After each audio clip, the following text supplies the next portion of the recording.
The cafe at the end of the galaxy, the Painted Mesa Astronomical Research Facility, sat like a gleaming white spaceship that had landed in the New Mexico desert. Surrounded by sand, scrub, and an endless canopy of stars, Jasper Kincaid stepped out of his rental car, the dry heat hitting him like a physical wall despite the setting sun. He squinted at the complex of domes and angular buildings with the resigned expression of a man reporting to prison, rather than one of the world's premier research institutions. Dr. Kincaid? A nervous-looking young man in khakis hurried toward him. I'm Martin Chen, administrative assistant. We expected you yesterday. Flight delays, Jasper replied curtly, not bothering to explain that he'd actually arrived yesterday but spent the night in his hotel, dreading this moment. At 34, he was already infamous in the astronomy community, brilliant, uncompromising, and impossible to work with. This facility was his last chance after burning bridges at 3 previous observatories. We've prepared your lab and living quarters, Martin continued, leading him toward the main building. The director wanted to welcome you personally, but there's an emergency board meeting about the budget cuts. Jasper grunted acknowledgement. People always found reasons to avoid his arrival. He'd long ago stopped pretending it bothered him. After a blur of introductions and orientation, Jasper found himself alone in his sterile new apartment, unpacked but unsettled. The digital clock read 10:47 p.m. Too late for the facility's cafeteria, but too early for sleep after the time zone change. His stomach growled in protest. Is anything open around here? He'd asked Martin earlier. Just Nova's place, the Event Horizon Cafe. It's at the edge of the facility grounds. Open 24/7 for us night owls, Martin had replied with unusual enthusiasm. Best coffee in 3 counties, with no better options. Jasper grabbed his jacket and headed out into the desert night. The Event Horizon Cafe was a squat adobe building adorned with string lights and neon signs depicting planets and stars. Incongruous jazz music drifted through the open door, mingling with the scent of fresh coffee and something sweet baking. Inside, mismatched furniture and bookshelves crammed with astronomy. Techs created a cozy atmosphere that stood in stark contrast to the facility's utilitarian design. We're closing in 15 minutes, called a melodic voice from behind the counter. Jasper stopped short, taking in the woman who had spoken. She was arranging pastries in a display case, her back partially turned to him. Her hair caught his attention immediately, a deep brown with unusual purple undertones that shimmered under the cafe lights. When she turned to face him fully, he found himself staring into eyes so dark they seemed to contain their own galaxies. Or you could just stand there silently, she added with an amused smile. That works too. Jasper cleared his throat. The sign says open 24/7.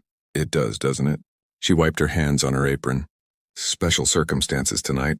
Short-staffed because my evening guy quit. Again. She studied him for a moment. You must be the new terror of the astronomy department.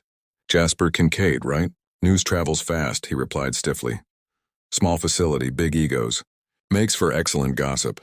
She extended her hand. Nova Williams, owner and chief coffee alchemist. What can I get you, Dr. Kincaid? Just coffee, black. He hesitated, then added grudgingly, and whatever food you have left. Nova tilted her head, considering him with unnerving directness. You strike me as someone who pretends to like black coffee because it fits your prickly persona, but actually prefers something with a little sweetness. Jasper stiffened. I don't need coffee psychology, Ms. Williams, just caffeine. Nova, she corrected, turning to the espresso machine. And everyone needs a little coffee psychology sometimes, especially those who claim they don't. Against his will, Jasper found his gaze following her movements. She worked with graceful efficiency, her hands moving in practiced patterns. The purple tint in her hair caught the light as she moved, almost seeming to glow from within. Here, she said finally, sliding a mug across the counter. Triple shot espresso with a hint of vanilla and cardamom. And tonight's last blueberry scone. On the house for the new guy. Jasper eyed the drink suspiciously. I said black coffee. Try it, Nova challenged, meeting his gaze without a hint of the intimidation people usually showed around him. If you hate it, I'll make you the boring black coffee. Annoyed but too tired to argue, Jasper took a sip. The complex flavors rolled across his tongue, rich, slightly sweet with warm spices that complemented the coffee's natural bitterness. It was irritatingly perfect. Well, Nova's smile suggested she already knew the answer. It's acceptable, he admitted reluctantly. Nova laughed, the sound warm and genuine. High praise from the man who reportedly made Dr. Hopkins at MIT cry over incorrect telescope calibration. The calibration was off by 0.02 degrees, Jasper muttered. It compromised 6 months of data. I know. I read your paper on quasar luminosity variation, Nova replied casually as she wiped down the counter. Your mathematics were elegant, but your conclusions about quantum fluctuations seemed a bit stretched. Jasper nearly choked on his coffee.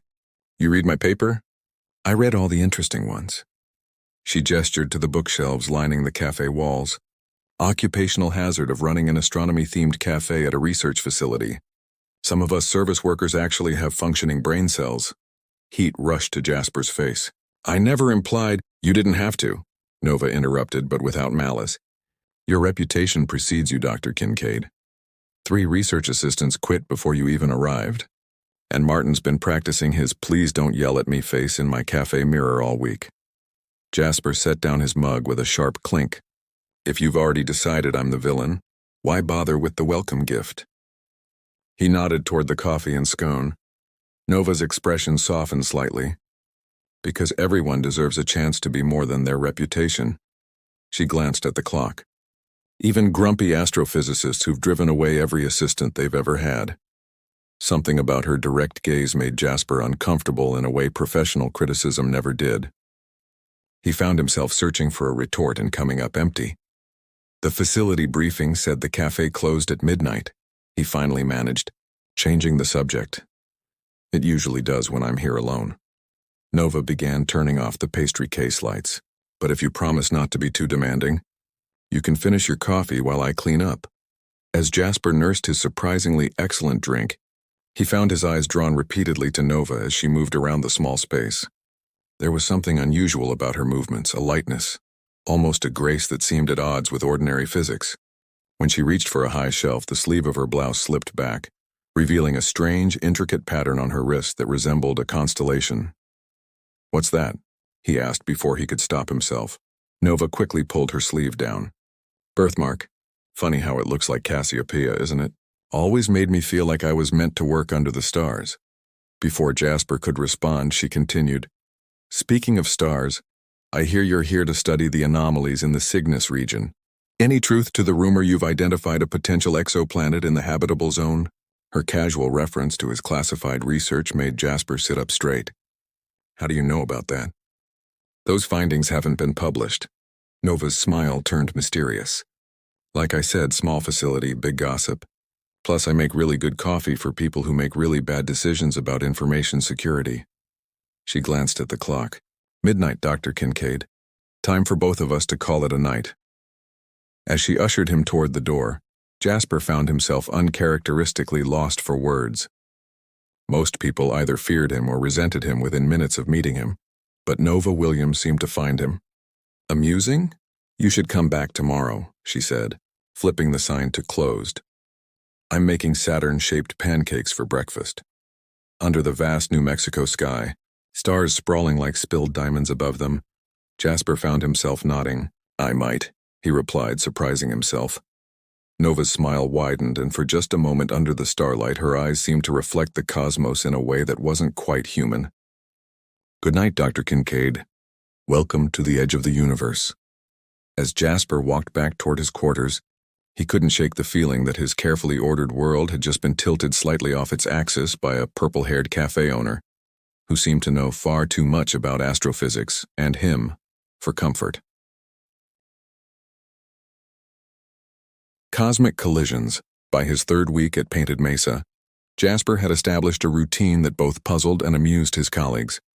During daylight hours, he was every bit the difficult genius they'd feared, demanding perfection, dismissing ideas he deemed unworthy, and sending 2 research assistants away in tears. But at odd hours, early mornings, late nights, and the strange liminal times between, he could be found at the Event Horizon Cafe, engaged in what appeared to be actual human conversation with Nova Williams. Tonight, Jasper hunched over complex calculations at his usual corner table, surrounded by star charts and empty coffee mugs. The cafe was empty save for him and Nova, who was experimenting with new recipes behind the counter. "You're overcomplicating the orbital decay calculations," Nova commented as she placed a fresh mug beside his papers. Jasper looked up, irritation flickering across his features. "I don't recall asking for mathematical advice from my barista. Funny, I don't recall asking for grumpiness with my customer, yet here we are." Nova tapped a sequence of numbers on his chart. "You're using standard relativistic equations. But if you apply the modified Schwarzschild metric for bodies in rotation around massive objects, you'll find that the decay rate adjusts by a factor of approximately 0.37. Jasper finished, staring at her with narrowed eyes. "How exactly do you know that?" Nova shrugged, her purple-tinted hair catching the light. "I read." "Nobody reads their way into understanding advanced relativistic astrophysics," Jasper countered, fully focused on her now. "Who are you, really? Someone who makes exceptional coffee and knows more than you think." Nova's smile remained enigmatic as she returned to the counter. Jasper watched her go, then reluctantly applied the modification she'd suggested. The equations aligned perfectly, revealing a pattern he'd missed. The woman was full of contradictions that increasingly occupied his thoughts when he should have been focused on stars. The next morning, Martin Chen approached Jasper's lab with visible trepidation, clutching a folder to his chest like armor. "Dr. Kincaid, there's a situation with the gamma-ray spectrometer. The calibration is off and Dr. Rodriguez says the replacement parts won't arrive until next week." Jasper's expression darkened. "That equipment is essential for tonight's observation. The LR-12 binary system is at optimal viewing position for the first time in 18 months. "I know, sir. Everyone's tried to fix it, but they're incompetent," Jasper snapped, storming past Martin toward the observatory dome. 4 hours later, after reducing a senior technician to stammering excuses, Jasper stood defeated before the malfunctioning equipment. The delicate instrument refused to align properly, its internal mirrors misaligned by microns that might as well have been miles for his purposes. "Coffee delivery," came Nova's voice from the doorway. She balanced a tray of steaming mugs, her presence unexpected in the research wing. "This is a restricted area," Jasper said automatically, though without his usual edge. Martin called in a caffeine emergency.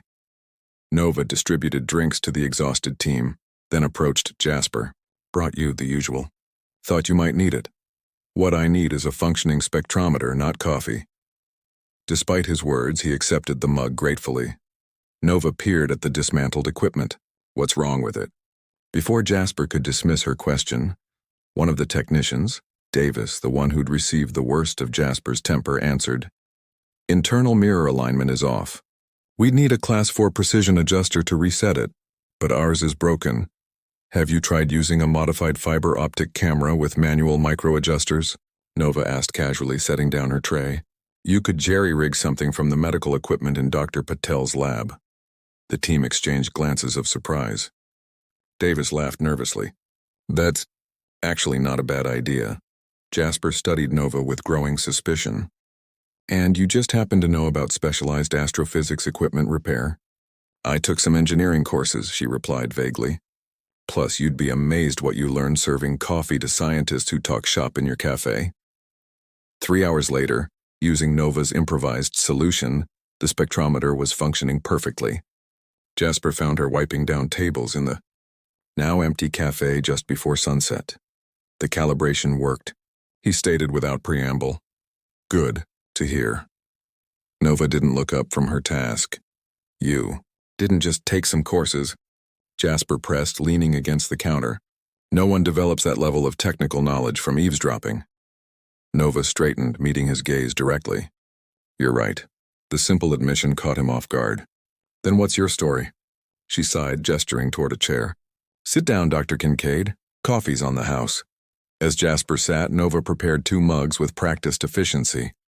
"I have a doctoral degree in astrophysics from MIT, she finally said. "Specialized in exoplanet atmospherics and quantum gravitational effects." Jasper stared. "That's impossible. I would have heard of you." "Nova Williams wasn't my name then." She set his coffee before him, then sat across the table. "I was Nora Wellington. Published 3 papers on spectral analysis of potentially habitable exoplanets before I disappeared from academia." Recognition dawned on Jasper's face. Wellington, I know that work. Everyone thought you'd either died or gone to work for some classified government project. Why would you abandon a promising career to run a cafe in the middle of nowhere? My mother got sick, degenerative neurological condition, needed full-time care, and we couldn't afford both that and my student loans. Nova's fingers traced patterns on the wooden tabletop. So I came home to New Mexico, started this place to keep us afloat. By the time she passed, 3 years had gone by. Academia doesn't look kindly on extended absences. Jasper absorbed this, an unfamiliar feeling, something like respect mingled with empathy, rising in his chest. You could have returned. Your work was groundbreaking, says the man known for destroying careers over 0.02-degree calibration errors. Nova raised an eyebrow. The field moved on without me. Besides, I like my cafe. I still get to be around the science, just differently. Something in her explanation didn't quite add up, but Jasper found himself nodding anyway. After a moment of uncharacteristic hesitation, he reached into his bag and pulled out a folder. These are my current observational plans for the LR12 binary system. I think I'd value your input. Nova's expression shifted to genuine surprise, then pleasure. Dr. Kincaid, are you asking for my help? Jasper, he corrected quietly. And yes, apparently I am. They worked until midnight, heads bent together over calculations and star charts. Nova's insights were brilliant, offering perspectives Jasper hadn't considered. For the first time in years, he found himself in the presence of someone whose mind worked at his level, perhaps beyond it in some ways. As Nova walked him to the door, their hands brushed accidentally. The brief contact sent an unexpected warmth through Jasper's arm, like static electricity, but somehow more alive. Come by tomorrow night after your observation, Nova said. The cafe will be closed, but I'll be setting up a telescope on the mesa behind the building. The dark sky reserve here makes for perfect viewing. You have your own telescope? Jasper asked. Nova's smile turned mysterious again. Some things you have to see for yourself. That night, for the first time since arriving at Painted Mesa, Jasper's dreams weren't filled with stars and equations, but with purple-tinted hair and eyes that seemed to contain entire universes. Part 3. Gravitational Pull. You're not what I expected, Martin Chen remarked as he helped Jasper calibrate the main telescope 3 weeks later. Meaning, Jasper didn't look up from the control panel. You haven't made anyone cry in days. Dr. Rodriguez said you actually complimented her work yesterday. Martin adjusted a dial with newfound confidence. Some people are saying Nova's been a good influence. Jasper's fingers stilled momentarily. Dr. Williams and I have a professional rapport. She understands the work, Dr. Williams, Martin repeated with a small smile. So the rumors about her academic background are true. Jasper instantly regretted the slip. Focus on the alignment, Martin. But the damage was done. By afternoon, the entire facility buzzed with confirmation that the mysterious cafe owner was actually a brilliant scientist in hiding. Jasper found himself oddly protective of Nova's privacy, deflecting questions with uncharacteristic diplomacy. Since the night they'd worked together on the binary system data, Jasper had found himself drawn to Nova's company with increasing frequency. Their stargazing session had extended into the early morning hours, with Nova pointing out constellations he knew by scientific designation, but never by the ancient stories attached to them. Something about her descriptions made the stars seem more alive than any textbook ever had. They'd fallen into a comfortable routine. Work in his lab during the day, dinner at the cafe, then often stargazing from the mesa behind the building. Nova had an uncanny ability to locate stellar phenomena without technological assistance, sometimes spotting objects Jasper needed specialized equipment to find. Tonight, dark clouds gathered on the horizon as Jasper entered the cafe after hours, using the key Nova had given him for coffee emergencies. The smell of rain hung heavy in the desert air, electric and promising. We'll have to rain check our stargazing, Nova called from the kitchen. Storm's coming in fast. Celestial Secrets Director Phillips leaned forward across his desk, eyes narrowed with suspicion. Dr. Kincaid, your recent observation reports contain unusual conclusions. Jasper maintained a neutral expression, though his pulse quickened. 3 weeks had passed since the night at Nova's cabin. 3 weeks of secret conversations, shared research, and a relationship that had evolved beyond anything he'd experienced before. My data is meticulously documented, he replied carefully. Yes, but your interpretations. Phillips tapped the folder before him. Suggesting artificial structures within the LR12 binary system is a significant claim. The evidence supports it. Evidence that only you seem able to interpret. Phillips sighed. Under normal circumstances, I'd dismiss this as the overreach of an ambitious researcher. But given your reputation, you think I'm fabricating data? Jasper's voice sharpened. No. Phillips held up a placating hand. I think you believe what you're seeing. But extraordinary claims require extraordinary evidence, and frankly, we can't afford the potential ridicule if this goes public prematurely. Jasper stiffened. So you're burying my research. I'm asking you to find corroborating evidence before we proceed further, Phillips corrected, and to keep these theories within these walls for now. As Jasper left the office, Martin fell into step beside him. That didn't look pleasant. Phillips thinks I'm seeing aliens in static, Jasper muttered. Martin's expression turned sympathetic. For what it's worth, some of us believe you might be onto something. The patterns you've identified are statistically significant. Jasper glanced at his assistant with new appreciation. Thanks, Martin. Also, Martin lowered his voice. You should know there are visitors coming tomorrow. Government types asking about unusual stellar observations from our facility. A cold weight settled in Jasper's stomach. Which department? They didn't specify. Just said they're from a special research division. That evening, Jasper found Nova in her usual spot on the mesa behind the cafe. Her telescope pointed toward a section of sky most astronomers would consider unremarkable. In the weeks since she'd revealed her heritage, he'd learned to see the sky through her eyes, not just as distant points of light, but as a complex network of connections and pathways between worlds. Martin says government investigators are coming tomorrow, he said without preamble, looking into unusual stellar observations. Nova continued adjusting her telescope. I know. I've been expecting them. You don't seem concerned.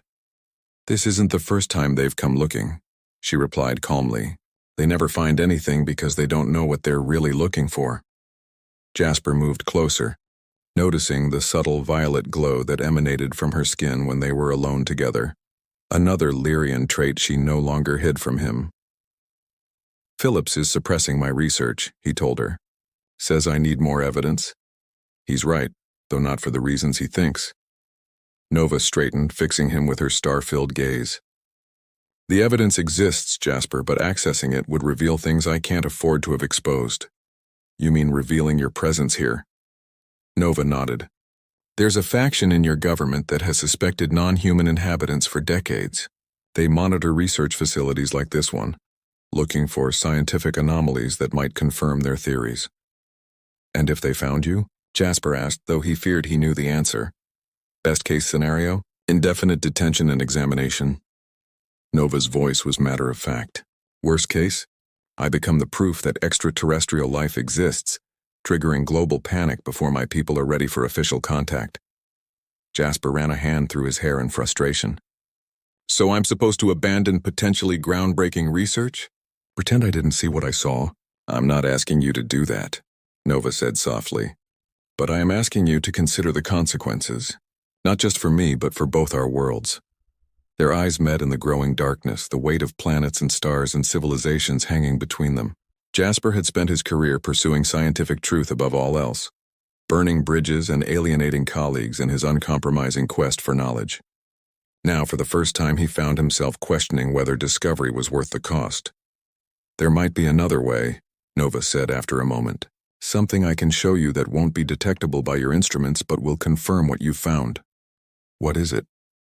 She extended her hand, palm up. Do you trust me? Jasper hesitated only briefly before placing his hand in hers. The now familiar warmth spread up his arm, but this time the connection deepened, images flooding his consciousness with breathtaking clarity.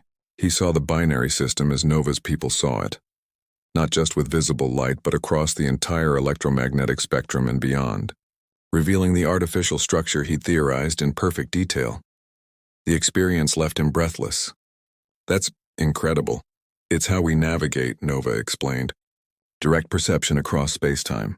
limited by distance but more accurate than any telescope. Could you teach me?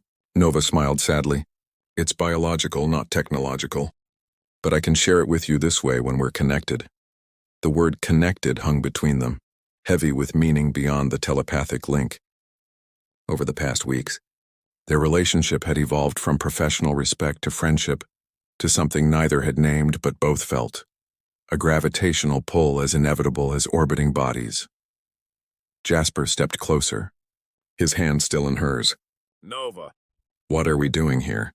Breaking about a dozen Lyrian protocols, she answered with a small smile. And probably several laws of astrophysics. I'm serious, he insisted. I've never... This isn't... He struggled to articulate emotions he'd spent a lifetime suppressing. Nova reached up, her free hand tracing the line of his jaw. I know, me neither. When their lips finally met, the telepathic connection exploded into something more profound. A sharing not just of thought but of emotion, memory, and desire. Jasper felt Nova's loneliness as a half-human on Earth, her grief for her parents, and beneath it all, her growing feelings for him. In turn, he knew she felt his isolation, his drive for perfection, and the walls he'd built to keep others away, walls that she had somehow bypassed entirely. Later, as they lay together on a blanket beneath the stars, Jasper made a decision. I won't publish the research, he said quietly. Not if it puts you at risk. Nova propped herself up on one elbow, studying his face in the starlight. You'd do that? Give up the discovery of your career? Some discoveries matter more than others, he replied, pulling her closer. The following morning, government investigators arrived in unmarked vehicles. Jasper met them with carefully prepared data. Observations of the binary system with the anomalous readings subtly altered. Conclusions pointing toward natural phenomena rather than artificial structures. As the agents interviewed staff and examined equipment, Jasper noticed Nova watching from the cafe window, her expression unreadable. For a moment, doubt crept in. Was he compromising his scientific integrity for emotions he barely understood? That night, Nova was unusually quiet as they sat in the cafe after closing. The investigators are satisfied, Jasper told her. They believe the signals were just equipment malfunction. You sacrificed your discovery, Nova said, her voice tinged with something like guilt. I protected something more important. But for how long? She looked up, her eyes reflecting starlight despite the indoor lighting. They'll be back, Jasper. And next time they might bring better equipment, more sensitive instruments. I can't ask you to keep sacrificing your work for me. You're not asking, he pointed out. I'm choosing. Nova stood suddenly, moving to the window. I've stayed in one place too long. It's time for me to move on. The words hit Jasper like a physical blow. You're leaving? It's what I do every few years, she explained without turning. Change locations, change identities. It keeps me safe. And what about us? Jasper asked, the unfamiliar vulnerability in his voice surprising them both. Nova turned, her expression pained. There wasn't supposed to be an us, Jasper. I wasn't supposed to tell anyone what I am, let alone. She gestured between them. This wasn't in the plan. Plans change, he insisted, rising to join her at the window. We can figure this out together. Before she could respond, a faint light appeared in the sky. Not a star or plane, but a pulsing pattern that made Nova freeze. What is it?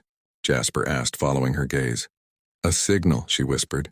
From the observation team. They're advancing the timeline. For what? Nova's eyes met his, filled with conflicting emotions. First contact, Jasper. Official public contact between Lyria and Earth. It's happening within the year. The implications staggered him. Everything will change. Yes. Nova took his hands in hers. And I have a role to play. As someone who is both human and Lyrian, I'm meant to help bridge the gap between our worlds. Jasper's scientific mind raced through scenarios, possibilities, the revolutionary changes that would follow such an event. But beneath the scientific excitement, a more personal realization took hold. If contact becomes official, he said slowly, you wouldn't need to hide anymore. Nova's eyes widened slightly as she grasped his meaning. No, I wouldn't. And your work, your real research on interstellar communication could be acknowledged. Theoretically, yes, she agreed, though the transition period will be complicated. Jasper's hands tightened around hers.